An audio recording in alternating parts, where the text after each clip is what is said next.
예, 회의 시작해도 되겠습니까? 예, 오늘이 정기국회 마지막 날입니다. 예산안 처리를 위해서 야당과 여러 차례 협상을 하고 있습니다만 아직 중요한 대목 몇 개가 남아서 오늘 중으로 타결이 될 수 있을지 걱정이 많습니다. 2014년 새 국회법 시행 이후에 예산 법정기일인 12월 2일을 넘긴 적은 있어도 정기국회 마감일인 12월 9일을 넘긴 적은 없었습니다. 정권이 교체된 해에는 특히 야당이 정부 여당의 새 정책에 협조하지 않고 해서 어려움이 있었습니다만 올해는 유독 더한 것 같습니다. 더불어민주당 때 도입돼서 자신들이 많은 이득을 본 국회 선진화법을 이번에 위반해서는 안 될 것입니다. 대화와 타협, 양보를 통해서 특히 민주당이 새 정부가 경제위기 극복을 위해서 새 정부의 계획하에 하는 여러 가지 정책 사업들, 예산 사업들을 적극 도와주시길 바랍니다. 정권을 잡고 있을 때 하지 못했던 일을 정권을 잃고 이제 새로 하겠다고 하는 것은 몽리이고 잘못된 것입니다. 부디 새 정부가 경제 위기를 조기에 극복하기 위한 노력을 폄하하지 말아주시기 바라고 거기에 필요한 예산들 적극 지원해 주길 바랍니다. 특히 이 예산 처리 관련해서 법인세 인하가 중요 쟁점으로 되어 있습니다. 민주당은 법인세는 절대 낮출 수 없다고 합니다. 자당 출신 김진표 국회의장이 법인세 인하와 관련해서 중재안을 내놓으셨습니다. 법인세를 현행 25%에서 22% 이 정부안입니다. 통과시키되 시행시키는 2년간 유예하는 그런 중재안을 내놓았습니다. 기업들이 처음 공장을 지으면 초기 2년 정도는 R&D 비용이나 감가상각 비용으로 세금을 내지 않은 경우가 많다고 합니다.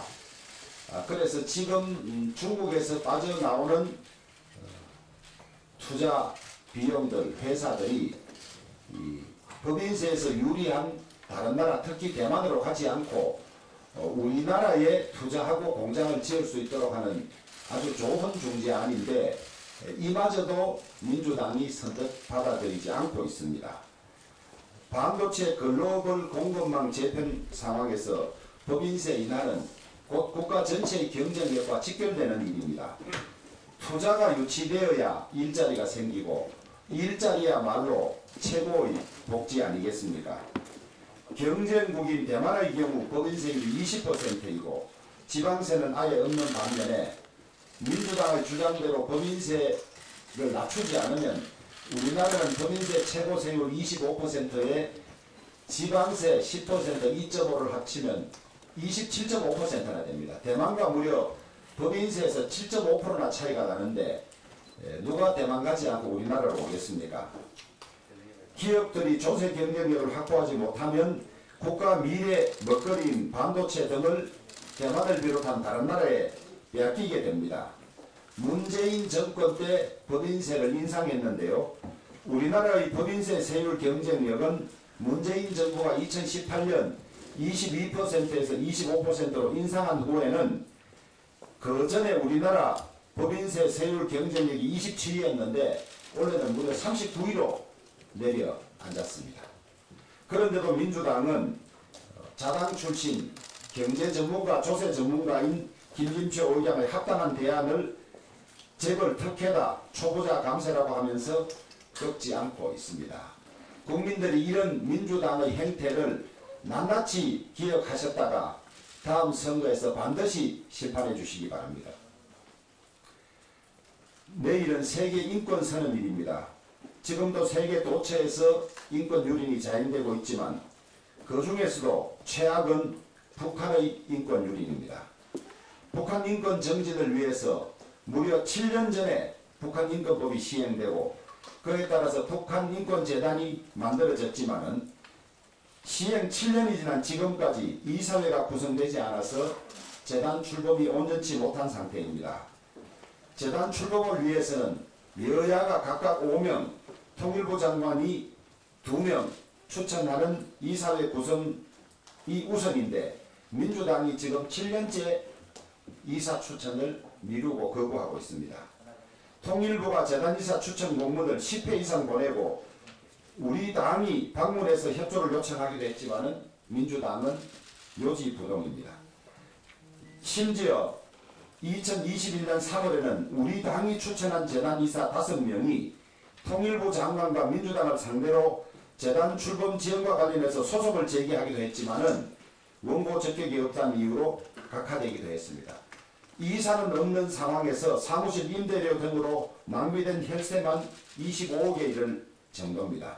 민주당은 입만 열면 인권을 외치지만은 북한 앞에만 서면 반인권 정당이 됩니다. 민주당이 무슨 북한 인권에 앞장서달라고 하는 이야기가 아닙니다. 법에 있는 대로만 의무를 다해달라는 것입니다. 북한 인권과 북한 주민 인권과 대한민국 인권이 다를 수가 없습니다. 인권은 세계 보편적인 가치이기 때문입니다. 역사가 흐르면 민주당은 북한 인권을 외면한 죄과 북한 인권 재단 출범을 외면한 죄과를 어떻게 갚으려고 이러는지 모르겠습니다. 세계 인권 선언을 앞두고 민주당의 맹성과 태도 전환을 강하게 요청합니다. 한국전력의 올 3분기 누적 적자는 무려 21조 8천억에 이른다고 합니다. 2015년만 해도 매년 10조 정도 흑자를 내던 한전이 문재인 정권의 비과학적 탈원전 정책의 여파로 적자로 전환되었습니다. 문 정권은 탈원전을 추진하면 전기요금 인상이 불가피하다는 산업부의 보고를 여러 차례 묵살하고 자신의 임기 동안 5년 동안 한 번도 전기요금을 인상하지 않았습니다. 그 모든 뒷감당은 다음 정부인 윤석열 정부와 한전이 떠맡게 됐습니다. 참으로 무책임하고 비겁한 처사입니다. 한전을 이대로 두면 전기요금의 급속한 인상, 대주주인 산업은행의 재무건전성 악화, 공사채 발행으로 인한 자금시장 경색 등으로 우리나라 경제 전반에 커다란 부담을 주게 됩니다. 이를 해결하기 위해서 여야 합의로 한전 회사채 발행 한도를 5배에서 최대 6배까지로 늘리는 한전법 개정안이 어제 본회의에 상정됐지만 부결됐습니다. 100여 명이 넘는 민주당 의원들이 반대표 또는 기권표를 던지는 바람에 거래됐습니다. 해당 안건에 대해서 반대 토론에 나섰던 민주당 양이원영 의원은 문재인 정권의 탈원전 전도사를 자처했던 인물이기도 합니다. 더구나 이해가 되지 않은 것은 해당 상임위에서 이 법안이 통과될 때 반대하지 않았던 사람입니다. 민주당은 어제 탄소중립위원회를 출범시켜서 다시 탈원전 정책으로 회귀를 주장하기도 했습니다. 원전의 적절한 활용 없이는 탄소중립 2050은 전혀 불가능하다는 것이 국제사회의 상식인데 민주당은 왜 이렇게 나라 정책마다 청개구리 정책을 주장하는지 모르겠습니다. 세계적 경쟁력을 가진 우리나라 원전 산업을 한순간에 박살내고 탄소중립 정책에도 역행하는 탈원전 정책의 폐해를 뻔히 보고도 다시 탈원전을 주장하는 이유 자체를 모르겠습니다. 한전 적자로 우리나라 경제가 위기에 빠져서는 안 됩니다. 다음 달 시작 정기국회 이후에 시작되는 임시국회에서라도 조속히 한전법을 다시 통과시켜야 할 것입니다.